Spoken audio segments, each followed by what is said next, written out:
Hi, it's Katie May from CreativeHealingPhilly.com here, and I wanted to talk to you tonight about opposite action to emotions.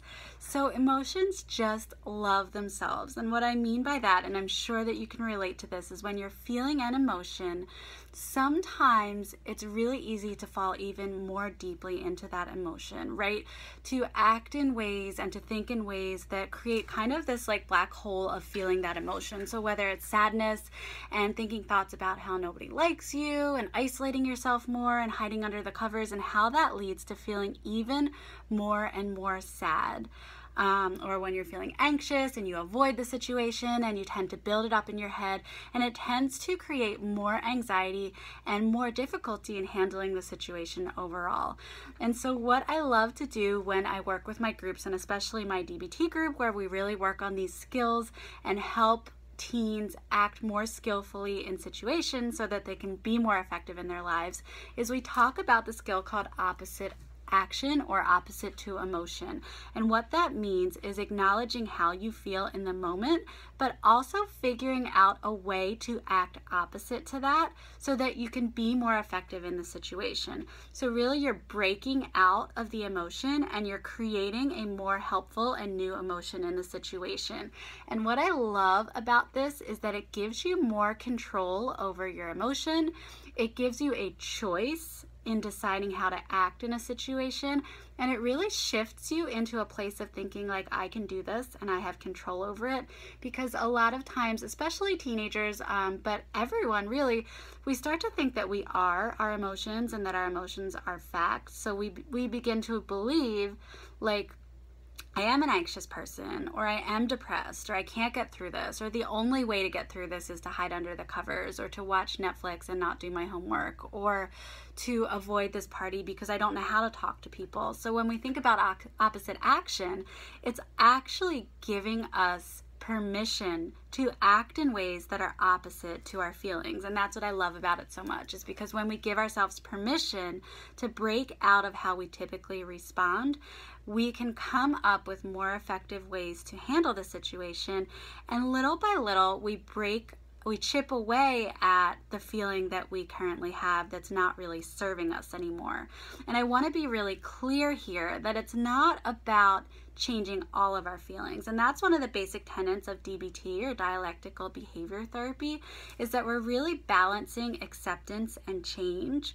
So thinking about that when we're sad, it's okay to cry. We don't need to change that. If there's a really valid reason to feel sad, that we want to feel sad, we want to be able to feel that feeling, ride through it, ride the wave of this feeling and get to the other side of it so that we can validate how we feel and work through that really valid feeling.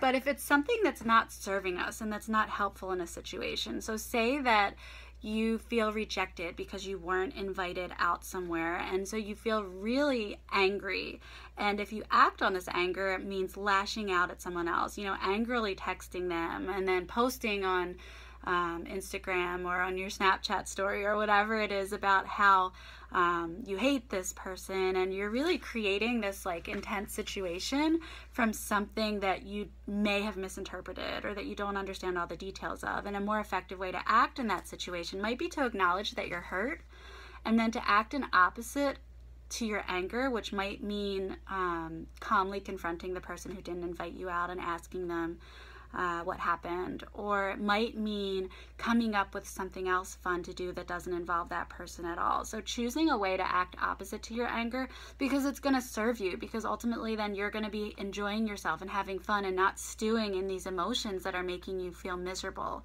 So I want you to think about that opposite action isn't appropriate in all situations.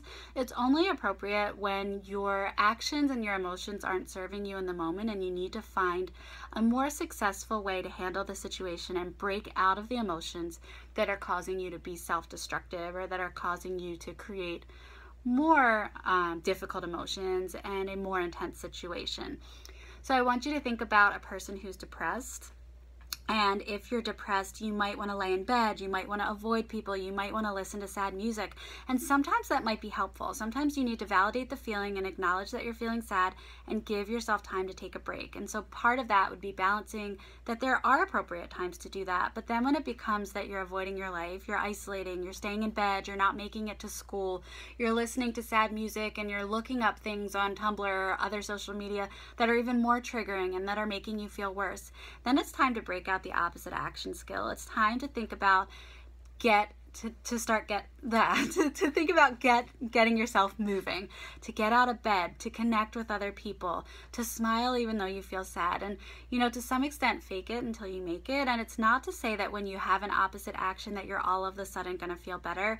It's about chipping away at it little by little, but recognizing that you have some control to make those changes. So getting out of bed, getting active, connecting with people. I like to do this thing where when I'm feeling sad, and we're all human, so we all feel sad sometimes, I like to go to stores and make eye contact with people and say hi to them and smile, because every time I do that and it's reciprocated by someone else, it makes me feel a little bit better. Now, I might still come home feeling kind of sad, and that's okay, because feeling sad is a valid feeling just like any other feeling, but at least I've done something to get out of the house and help myself start to feel a little bit better. So opposite action is about doing the opposite of what you're feeling to chip away at a feeling and a behavior that's not serving you and not helping you in the moment. So in my groups, we did this a really fun way where we played charades, but we did it with, let me see if I have my card.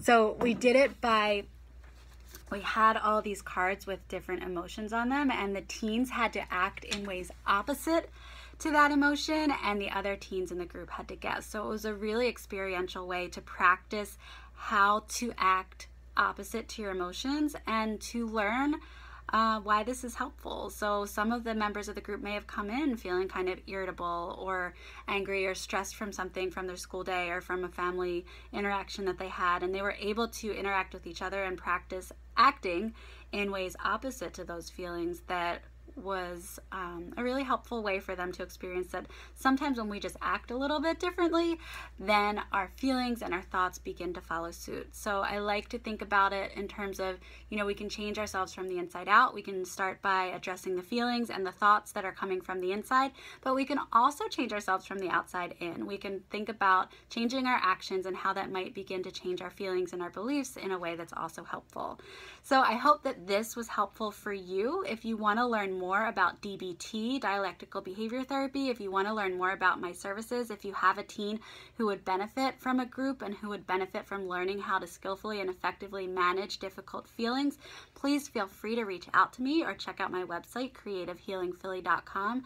Love connecting teens and helping them feel like they're not alone in their struggles, because they're definitely not, and I have lots of teens that would welcome them into a supportive group where they could learn the skills they need to feel better and to act more effectively in life. Have a great night, and I'll be talking to you soon. Take care.